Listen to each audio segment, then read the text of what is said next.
Hello everyone, good morning to all of you and welcome to online study point.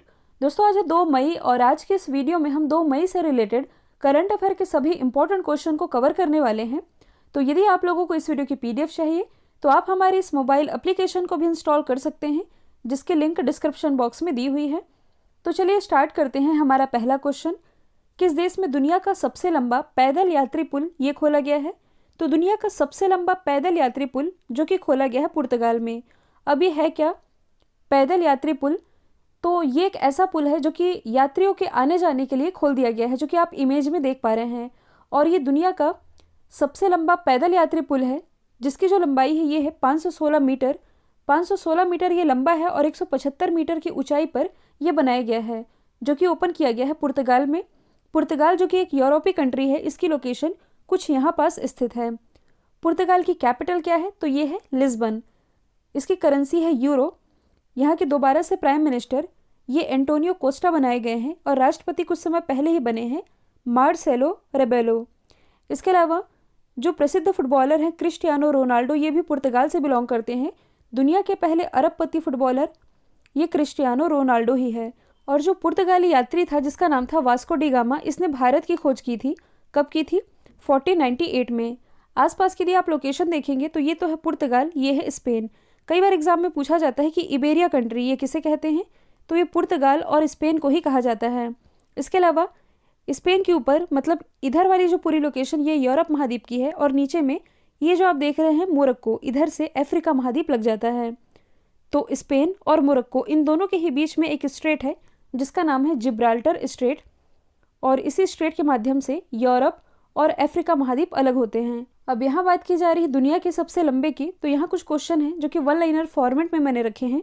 जैसे कि दुनिया की सबसे लंबी नदी जो कि है नील नदी, अफ्रीका महाद्वीप में प्रवाहित होती है। विश्व की सबसे लंबी पर्वत श्रृंखला ये है एंडीज, जो कि साउथ अमेरिका में स्थित है। दुनिया की सबसे लंबी सीमा रेखा वाला देश यानी कि सबसे लंबी सीमा वाला देश जो कि है कनाडा। विश्व की सबसे लंबी रेलवे लाइन ये है ट्रांस साइबेरियन रेलवे लाइन, और ये करंट से रिलेटेड है। विश्व का सबसे लंबा रेलवे प्लेटफॉर्म जो कि हुबली कर्नाटक में बन करके तैयार हो गया है। अगला क्वेश्चन है, किस देश ने चाइना पर अपनी आत्मनिर्भरता को घटाने के लिए जापान और ऑस्ट्रेलिया के साथ स्काई पहल की शुरुआत की है? तो इसकी शुरुआत अभी हाल ही में की गई है भारत के द्वारा। मतलब कि भारत, ऑस्ट्रेलिया और जापान इन 3 कंट्रीज़ ने मिलकर के इस स्काई पहल की शुरुआत की है। स्काई तो इसकी फुल फॉर्म बनती है सप्लाई चेन रेसिलेंस इनिशिएटिव। अभी है क्या? तो यदि आप लोगों को याद होगा तो भारत में जब वैक्सीन घटने लगी थी तो भारत को जब कच्चे माल की ज़रूरत थी तो जो अमेरिका था इसने भारत को कच्चा माल देने से इनकार कर दिया था। तो जब भारत में किसी चीज़ की कमी होती है तो उसका दाम तो ऑलरेडी बढ़ जाता है। आप लोगों ने देखा भी होगा कितनी महंगी महंगी रेमडेसिविर वैक्सीन ये सारी चीज़ें बिकी हैं, और कालाबाजारी भी बढ़ने लगती है क्योंकि मार्केट में उस चीज़ की कमी हो जाती है। तो ऐसी सिचुएशन से निपटने के लिए इन 3 कंट्रीज़ ने मिलकर के इस स्काई पहल की शुरुआत की है। तो इस स्काई पहल के तहत होगा क्या कि इन 3 कंट्रीज़ में मतलब कि भारत, जापान और ऑस्ट्रेलिया में किसी भी कंडीशन में मतलब कि कितनी भी बुरी से बुरी स्थिति यदि आ जाए, सामान की जो आपूर्ति है ये इन कंट्रीज़ के बीच किसी भी सिचुएशन में नहीं रुकेगी। इसी के लिए इस स्काई पहल की शुरुआत की गई है, और इसका मेन पर्पस है कि प्रत्यक्ष विदेशी निवेश को आकर्षित करने के लिए इंडो पैसिफिक को एक आर्थिक महाशक्ति में बदलना, क्योंकि ये इंडो पैसिफिक रीजन में ही आते हैं। और दूसरा इसका इंपॉर्टेंट उद्देश्य है कि इसके जो भी भागीदार देश हैं मतलब कि 3 ही हैं, इनके बीच अच्छे संबंध स्थापित करना और व्यापार और उद्योग को बढ़ावा देना। इसी पर्पस से सप्लाई चेन रेसिलेंस इनिशिएटिव इस पहल की शुरुआत हो चुकी है। अगला क्वेश्चन है, किस देश ने जलवायु परिवर्तन यानी कि क्लाइमेट चेंजेस की समस्या से निपटने के लिए हरित पहल की शुरुआत की है? तो इसकी शुरुआत अभी हाल ही में सऊदी अरेबिया के द्वारा की गई है। क्लाइमेट चेंजेस की समस्या के बारे में मैंने आप लोगों को कई बार बताया है, और इस समय ये जो मुद्दा है ये चर्चे में है। ग्लोबल वार्मिंग के कारण ये समस्या अब ज़्यादा ही निकल करके सामने आ रही है। तो यदि आप लोग से पूछा जाए कि ग्लोबली यानी कि वैश्विक स्तर पर इस क्लाइमेट समस्या से निपटने के लिए, क्लाइमेट चेंजेस की समस्या से निपटने के लिए कौन कौन से प्रयास किए जा रहे हैं, तो सबसे पहले यदि हम कुछ वर्ष पीछे चलें, जैसे कि सबसे पहले आप लोगों ने IPCC के बारे में तो सुना ही होगा। IPCC यानी कि the inter governmental panel of climate change, जिसे आप हिंदी में कहते हैं जलवायु परिवर्तन पर अंतर सरकारी पैनल। तो क्लाइमेट चेंजेस से रिलेटेड वैज्ञानिक आकलन करने वाली ये एक संस्था है जिसकी स्थापना 1988 में की गई थी। इसके बाद आप लोगों ने UNFCCC के बारे में भी पढ़ा होगा, यानी कि United nation framework convention on climate change, जिसे आप हिंदी में कह सकते हैं संयुक्त राष्ट्र जलवायु परिवर्तन फ्रेमवर्क सम्मेलन। तो ये एक अंतर्राष्ट्रीय समझौता था जिसका जो उद्देश्य है ये वायुमंडल में जो ग्रीन हाउस गैसेस हैं इनके उत्सर्जन को नियंत्रित करने के लिए ये समझौता किया गया था। और किसके तहत किया गया था? तो जो पृथ्वी सम्मेलन होता है, तो 1992 में जो पृथ्वी सम्मेलन हुआ था इस दौरान UNFCCC ये अस्तित्व में आया था। और इसी UNFCCC की जो वार्षिक बैठक है जिसे आप कोप के नाम से जानते हैं, कॉन्फ्रेंस ऑफ पार्टीज, जैसे कि अभी COP 26 जो कि होना है, स्कॉटलैंड का एक शहर है ग्लासगो, यहाँ ये आयोजित किया जाएगा। ये है COP 26। वैसे ही 2015 में हुआ था COP 21, ये चर्चे में रहा था क्योंकि इसी COP 21 के दौरान पेरिस समझौता, जिसमें कि इंटरनेशनल सोलर अलायंस, ये भारत की ही पहल थी। तो ये जो इंटरनेशनल सोलर अलायंस था ये भारत और फ्रांस की ही पहल थी ताकि सौर ऊर्जा के प्रति निर्भरता बढ़ाई जा सके। तो आप ये कह सकते हैं कि क्लाइमेट चेंजेस की समस्या से निपटने के लिए हर देश अपने अपने लेवल पर प्रयास कर रहे हैं। ऐसे ही में जो सऊदी अरब है इसके द्वारा हरित पहल की शुरुआत की गई है और इसके तहत सऊदी अरेबिया में ग्रीनरी को यानी कि हरियाली को बढ़ावा देने के लिए यहाँ लगभग 10 लाख वृक्ष लगाए जाएंगे। और अक्षय ऊर्जा कार्यक्रम के माध्यम से जो वैश्विक उत्सर्जन है ये 4% से अधिक कार्बन को, मतलब कि कार्बन का जो उत्सर्जन है इसे कम करने के लिए 2030 मतलब कि आने वाला जो साल है, इस साल तक नवीकरणीय ऊर्जा से सऊदी अरब की 50% ऊर्जा उत्पन्न की जाएगी। मतलब कि 2030 या आप कह सकते हैं कि आने वाले 9 सालों में जो सऊदी अरेबिया है ये अपनी कुल ऊर्जा का 50% ये उत्पादित करेगा नवीकरणीय ऊर्जा के माध्यम से। तो ये एक अच्छी पहल है क्योंकि यदि देखा जाए तो जो सऊदी अरब है ये रेगिस्तान वाला एरिया है। तो जो कुल वैश्विक लक्ष्य है 17% का, मतलब कि जितनी भी भूमि है उसके 17% भाग पर पेड़ पौधे होने चाहिए। तो इससे भी बढ़ करके कार्य करने जा रहा है सऊदी अरेबिया। इसके तहत ये लगभग 10 लाख वृक्ष लगाएगा। यदि हम बात करें सऊदी अरेबिया की तो ये है इसकी लोकेशन, इसकी कैपिटल क्या है? तो ये है रियाद, करेंसी है रियल। यहाँ के जो किंग है इनका नाम है मोहम्मद बिन सलमान। नियोम सिटी प्रोजेक्ट ये जनवरी 2021 में चर्चे में रहा है।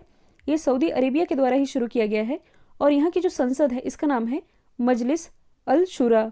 तो देखिए आप इसमें कंफ्यूज नहीं होइएगा क्योंकि मालदीव की संसद ये कहलाती है मजलिस और अफगानिस्तान की संसद ये कहलाती है सूरा, जबकि ये जो सऊदी अरेबिया की संसद है इसका नाम है मजलिस अल सूरा। और यदि आप करंट से रिलेट करेंगे तो जो सऊदी अरब है ये पहली बार सेना में महिलाओं को भी शामिल करने जा रहा है। आसपास की यदि आप लोकेशन देखेंगे तो Red Sea, Mediterranean Sea, I think ये तो आप लोगों को अब रट चुका होगा कि इन दोनों के ही बीच में एक स्वेज नहर है जहाँ भी हाल ही में एवर गिवन जहाज फंसने के कारण ये चर्चे में आया था। अगला क्वेश्चन है किस राज्य के विलाचेरी में बने प्रसिद्ध मिट्टी के खिलौने के लिए इसे GI टैग प्रदान किया गया है? तो मिट्टी के खिलौने के लिए ये वाला एरिया प्रसिद्ध है तमिलनाडु का, जिसे भी हाल ही में GI टैग दिया गया है। GI टैग जब किसी प्रोडक्ट को दिया जाता है तो एक उसकी अंतर्राष्ट्रीय पहचान, मतलब कि उस प्रोडक्ट को एक पहचान मिलती है, साथ ही उसका महत्व भी बढ़ जाता है। यदि हम बात करें तमिलनाडु की, इसकी राजधानी है चेन्नई, मुख्यमंत्री है एडापट्टी के पलानीस्वामी, राज्यपाल है बनवारी लाल पुरोहित। यहाँ की प्रमुख झीलें हैं बेरीजाम, ऊटी, कोडाई कनाल। प्रमुख पर्वत है पलानी, शेवराय, जवादी, पंचमलाई और सिरुमलाई। भारत का जो दक्षिणतम बिंदु है जो कि है कन्याकुमारी में स्थित, तमिलनाडु कन्याकुमारी में। मुख्य भूमि से मैं बता रही हूँ। और इम्पोर्टेंट नेशनल पार्क यदि हम बात करें तो यह है इंदिरा गांधी मुदुमले वेदांतगल। भरतनाट्यम किस राज्य का लोक नृत्य है? तो तमिलनाडु का। यदि आप करंट से रिलेट करेंगे तो ओला के द्वारा विश्व का सबसे बड़ा स्कूटर कारखाना ये तमिलनाडु के चेन्नई में बनाया जा रहा है। इस क्वेश्चन में बात की जा रही है GI टैग की। तो बिहार के कुछ प्रोडक्ट हैं जैसे कि जर्दालू आम, मगही पान, कटरानी राइस और शाही लीची, जिसे GI टैग दिया गया। केरल से आप क्या रिलेट कर सकते हैं? मयूर गुड़, जिसे GI टैग मिला है, और ओडिशा की कंधमाल हल्दी को। अगला क्वेश्चन है बजाज ऑटो कंपनी के नए अध्यक्ष कौन बने हैं? तो ये भी हाल ही में बन गए हैं नीरज बजाज। बजाज ऑटो जो कि एक भारतीय बहुराष्ट्रीय 2 पहिया और 3 पहिया निर्माता कंपनी है। इसकी स्थापना नवंबर 1945 में हुई। हेडक्वार्टर स्थित है पुणे महाराष्ट्र में। और इसी पुणे महाराष्ट्र में किसका हेडक्वार्टर स्थित है? सीरम इंस्टीट्यूट का। इसी सीरम इंस्टीट्यूट के द्वारा कोविशील्ड ये बनाई जा रही है। और पुणे में किसका हेडक्वार्टर स्थित है? FTII यानी कि film and television institute of India का। इसके अलावा आगा खां पैलेस और भारत की रासायनिक प्रयोगशाला यानी कि केमिकल लेबोरेटरी ऑफ इंडिया ये भी स्थित है पुणे में ही। और इसी बजाज ऑटो के अध्यक्ष बन गए हैं नीरज बजाज। अब यदि हम उन भारतीय नामों की बात करें जो कि अंतर्राष्ट्रीय स्तर पर किसी बड़े कंपनी के CEO हैं, तो सत्या नडेला ये हैं माइक्रोसॉफ्ट के CEO। अरविंद कृष्णा ये इंटरनेशनल बिजनेस मशीन यानी कि IBM के ये CEO बनाए गए हैं, जबकि संदीप कटारिया बाटा जो कि एक ग्लोबल फुटवेयर ब्रांड है, इसके ब्रांड एम्बेसडर बने हैं। अगला क्वेश्चन है, किस देश ने 2049 तक कोयला उत्पादन बंद करने की घोषणा की है? तो ऐसी घोषणा भी हाल ही में पोलैंड के द्वारा की गई है। और ऐसा क्यों? तो रीज़न वही है जो कि अभी मैंने आप लोगों को बताया था, क्लाइमेट चेंजेस की समस्या यानी कि जलवायु परिवर्तन की समस्या से निपटने के लिए। देखिए काफ़ी सारे ऐसे देश हैं जो कि अपने अपने स्तर पर प्रयास कर रहे हैं ताकि इस समस्या से निपटा जा सके। जैसे कि अभी मैंने बताया है कि सऊदी अरब ये 10 लाख पेड़ लगाने जा रहा है। जो न्यूजीलैंड है ये क्लाइमेट चेंजेस के लिए कानून ले आया है और इस पर कानून लाने वाला ये विश्व का पहला देश भी बना था। और अब जो पोलैंड है इसने ऐसा फैसला किया है कि 2049 तक ये कोयले के उत्पादन को बंद कर देगा, ताकि जो लक्ष्य रखा गया है यूरोपीय यूनियन के द्वारा इस लक्ष्य को 2050 तक कंप्लीट किया जा सके। मतलब कि एक तरह का जलवायु लक्ष्य है, इसे ही कंप्लीट करने के लिए ये टारगेट पूरा हो सके, इसलिए इसने ऐसा फैसला किया है। यदि देखा जाए तो इस देश में 70% ऊर्जा स्रोतों के लिए ये पूरी तरह से कोयले पर ही निर्भर है, तो इस पर ये अपनी निर्भरता को कम करेगा। मतलब कि 2040 तक इस 70% डिपेंडेंसी को घटा करके ये 11% करेगा। इसके बाद 2049 तक इसे पूरी तरह से बंद करने का फैसला किया गया है। यदि हम बात करें पोलैंड की, तो ये एक यूरोपीय कंट्री है। अभी जो हमने डिस्कस किया था ये था पुर्तगाल।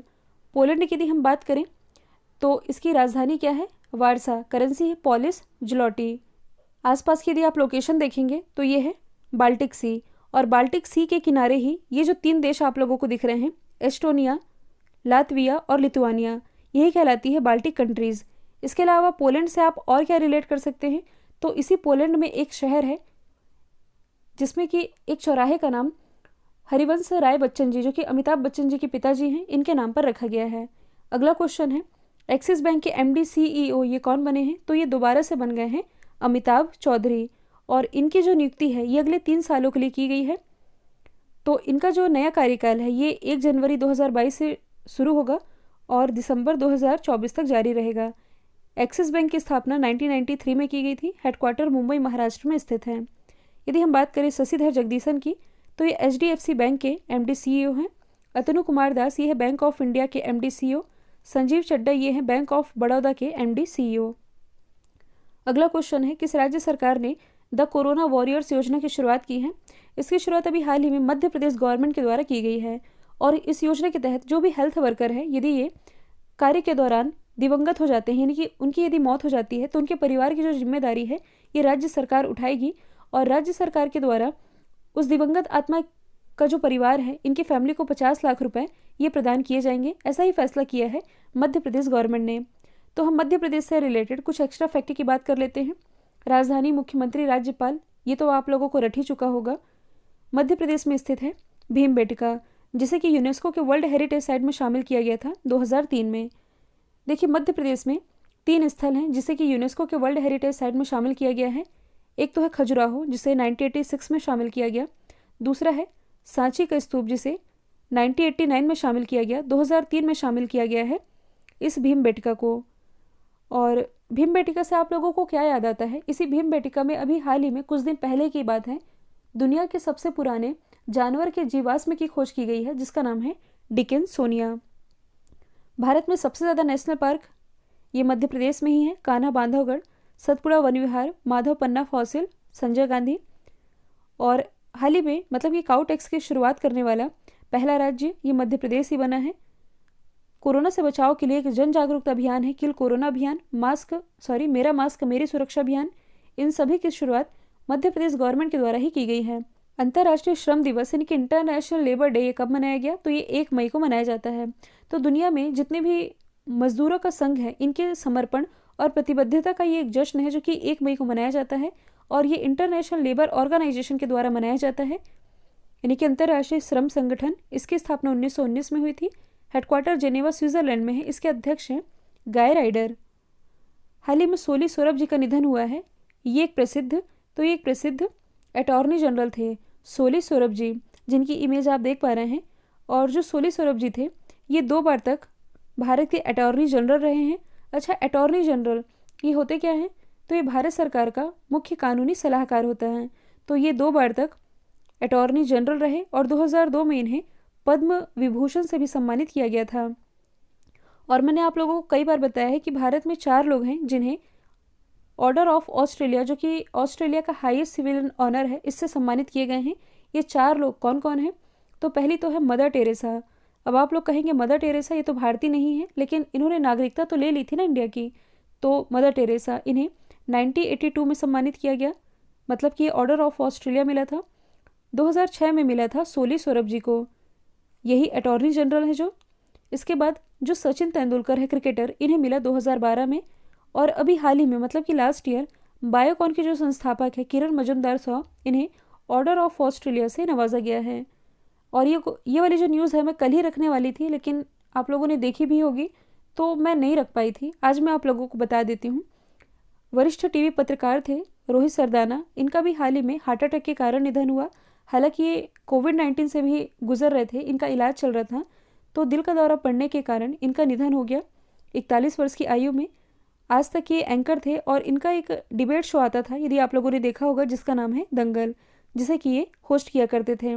और 2018 में इन्हें भारत सरकार के द्वारा गणेश शंकर विद्यार्थी पुरस्कार, जो कि पत्रकारिता के लिए दिया जाता है, इससे भी सम्मानित किए गए थे। और इन्हीं का अभी हाल ही में निधन हुआ है। कल जो मैंने आप लोगों से सवाल पूछा था, इसका राइट आंसर फिनलैंड था। इंडिया की रैंकिंग 49 है। अब आप लोगों के लिए आज का सवाल है, ऑक्सीजन ऑन व्हील्स पहल की शुरुआत किस राज्य में की गई है? तो इसका जो भी आंसर है कमेंट बॉक्स में बताइएगा। वीडियो यदि पसंद आया है तो लाइक कीजिए, शेयर कीजिए और चैनल को सब्सक्राइब करना बिल्कुल मत भूलिएगा। आज के लिए इतना ही। Thank you so much.